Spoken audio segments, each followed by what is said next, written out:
नमस्कार दोस्त, स्वागत है आपका राणा टेक ज्ञान के इफ मास्टर कोर्स। जरा सोचिए, सुबह सुबह आप पूरे जोश के साथ काम या पढ़ाई करने के लिए अपने कंप्यूटर का पावर बटन दबा, लेकिन आपका कंप्यूटर ऑन होने में इतना ज्यादा समय लगा देता है कि आप आराम से किचन में जाकर एक कप चाय पीकर वापस आ जाते हैं, लेकिन ऑन होने के बाद आपका माउस पॉइंटर अभी भी गोल गोल घूम रहा हो, स्क्रीन हैंग दिख रही और आपका कंप्यूटर पूरी तरीके से लैग कर रहा हो और आपका पूरा मूड यहाँ पे खराब। तो अगर आपके साथ भी ऐसा हो जाता है तो आप कैसे बचेंगे, इसके बारे में हम आज देखें। तो चलिए शुरू करते हैं आज के इस प्रैक्टिकल क्लास। तो दोस्तों, सबसे पहले समझते हैं कि कंप्यूटर ऑन होने में इतना समय क्यों। तकनीकी भाषा में इस टाइमिंग को बूट टाइम कहा जाता है। जब कंप्यूटर का आप पावर बटन प्रेस करते हैं, आप अपने लैपटॉप का पावर बटन प्रेस करते हैं, तो वहां से टाइमिंग स्टार्ट होकर जब आपका डेस्कटॉप स्क्रीन पर आप पहुंच जाते, तो वहां तक पहुंचने का जो टाइमिंग होता है, इससे बूट टाइम कहा। जब विंडोज चालू होती है तो अपनी जरूरी फाइलें लोड कर रही ताकि स्क्रीन ऑन हो सके और आप जो काम करना चाहें, जो सॉफ्टवेयर रन करना चाहें, वो यहाँ पे स्मूथली रन। लेकिन कई सॉफ्टवेयर कंपनियां चालाकी क्या करती हैं, वो बड़ी कंपनियों को ऐड देकर या फिर आपने इंटरनेट से कोई ऐप डाउनलोड किया तो वो आपसे परमिशन ले लेती हैं बैकग्राउंड में रन।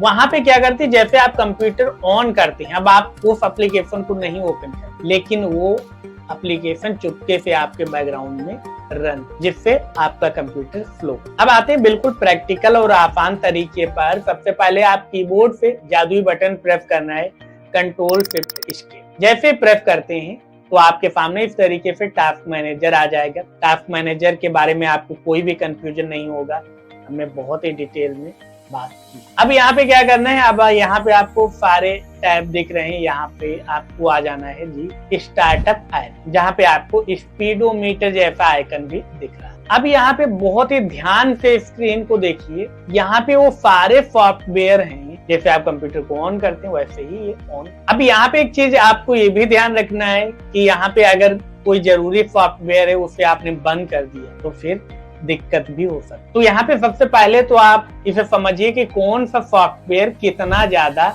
हमारे सिस्टम पे लोड डाल रहा है। तो जैसे यहाँ पे है IDM यानी इंटरनेट डाउनलोड है, तो इसका जो इम्पैक्ट है स्टार्टअप पे बहुत ज्यादा हाई, यानी बहुत ज्यादा ये रैम और प्रोसेसर का यूज। तो यहाँ पे राइट क्लिक करेंगे और इसे कर देंगे हम डिसेबल। यहाँ पे देख रहे हैं स्टेटस इसका डिसेबल हो गया। उसके बाद यहाँ पे लॉजिटेक डाउनलोड, इसका भी इम्पैक्ट स्टार्टअप पे बहुत हाई पड़ता है, तो इसे भी राइट क्लिक करेंगे और यहाँ पे इसे भी हमने डिसेबल कर दिया। उसके बाद ये SP है, इसका मीडियम पड़ता है, लेकिन फिलहाल इससे भी हम डिसेबल कर। फिर इसका सिक्योरिटी हेल्थ सिस्टम ट्रे, इसका लो इम्पैक्ट पड़ता है, लेकिन इसे आपको बिल्कुल भी नहीं डिसेबल करना, क्योंकि ये विंडोज का जो आपके कंप्यूटर की सिक्योरिटी की मॉनिटरिंग करता है, तो इसे आपको बिल्कुल भी नहीं यूज करना। तो यहाँ पे एक चीज ये आप ध्यान रखें, जो भी सॉफ्टवेयर यहाँ पे जरूरी है, जैसे यहाँ पे फोन लिंक हो गया या फिर माइक्रोसॉफ्ट का टू डू लिस्ट हो गया, तो अगर इन्हें हम बंद कर देंगे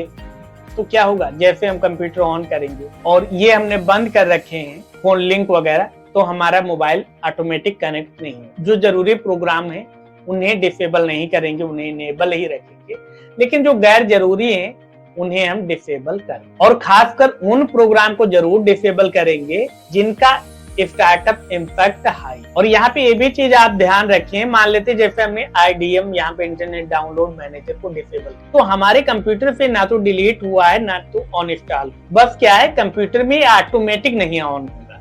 अब जब भी हमारी जरूरत होगी तो हम इसे ऑन कर लेंगे, यूज करेंगे, क्लोज कर देंगे। तो इससे क्या होगा कि काम करते समय ये हम इससे यूज भी कर पाएंगे और ये फालतू में हमारे कंप्यूटर पर ओवरलोड नहीं डाल। अब मैं आपको ले चलता हूँ एक लेवल और, यानी एडवांस यूजर क्या करते हैं उस सीक्रेट सेटिंग की बात करें, जहाँ कंप्यूटर के कई बड़े राज छिपे हो। कई ऐसे बैकग्राउंड सर्विसेज होती हैं जो टास्क मैनेजर की स्टार्टअप लिस्ट में भी आपको देखने को नहीं, पर चुपके से ये प्रोसेसर को आपके थकाती रहती है, जिससे आपके कंप्यूटर की स्पीड भी डाउन हो जाता। तो इसके लिए क्या करना है, इसको खोजने के लिए आपको Windows+R प्रेस करना और यहाँ पे टाइप करना है ms config यानी माइक्रोसॉफ्ट कॉन्फ़िगरेशन। और जैसे इसे ओपन करेंगे तो आपके सामने कुछ इस तरीके से विंडो ओपन होकर आए। अब यहाँ पे अलग अलग टैब हैं, जनरल है, बूट है, सर्विसेज, स्टार्टअप। और तो यहाँ पे सर्विसेज में आइए तो कौन कौन सी सर्विसेज यहाँ पे चल रही। तो सबसे पहले क्योंकि हमारा यहाँ पे माइक्रोसॉफ्ट का विंडोज है तो हाइड ऑल माइक्रोसॉफ्ट सर्विस पे क्लिक। तो यहाँ पे जो भी माइक्रोसॉफ्ट की सर्विसेज हैं यानी जो भी जरूरी सर्विसेज हैं वो यहाँ पे हाइड हो जाए। अब बाकी यहाँ पे सर्विसेज आप देख सकते हैं जो आपको लगता है कि ये आपके लिए उपयोगी नहीं है या आप इनका यूज नहीं करना चाहते तो डिसेबल ऑल कर सकते या फिर एक एक करके भी यहाँ से टिक हटा। अप्लाई ओके कर देंगे तो इससे आपके कंप्यूटर की स्पीड अच्छी हो जाएगी। ये कंप्यूटर का बेहद संवेदनशील हिस्सा होता है, इसलिए प्रैक्टिकल करते समय कोई लापरवाही मत पे।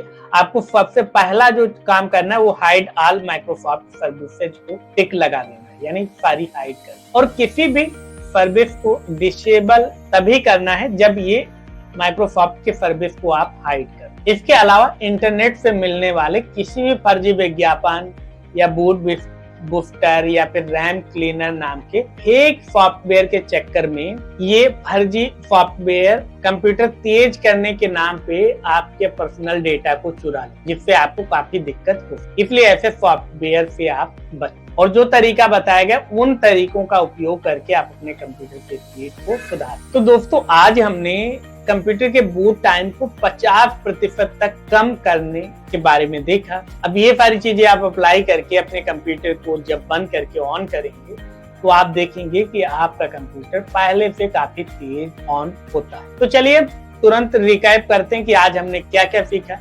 तो कंप्यूटर ऑन होते ही बैकग्राउंड में अपने आप चलने वाले फालतू ऐप्स को हमने टास्क मैनेजर की मदद से बंद करना सीखा। जो सबसे ज्यादा इम्पैक्ट डालते हैं उन्हें हमने डिसेबल करना। इसी के साथ हमने ms config ओपन करना देखा और वहां पे कौन कौन से टैब होते हैं इसके बारे में। अब बारी है आज के आपके होमवर्क। तो टास्क मैनेजर के स्टार्टअप टैब में आपको जाना है और जितने भी फालतू ऐप्स हैं उन्हें अभी डिसेबल कर और उस पूरी लिस्ट का एक स्क्रीनशॉट लेकर अपने व्हाट्सएप ग्रुप में या फिर मोबाइल ऐप में उसे शेयर करना है ताकि हमें पता चल सके कि आप लोग अच्छे से प्रैक्टिस कर रहे हैं। तो इस वीडियो को लाइक कर अपने दोस्तों के साथ शेयर करना बिल्कुल भी ना भूलें। तो मिलते हैं कल के क्लास में, तब तक सीखते रहें, मुस्कुराते रहें। नमस्कार।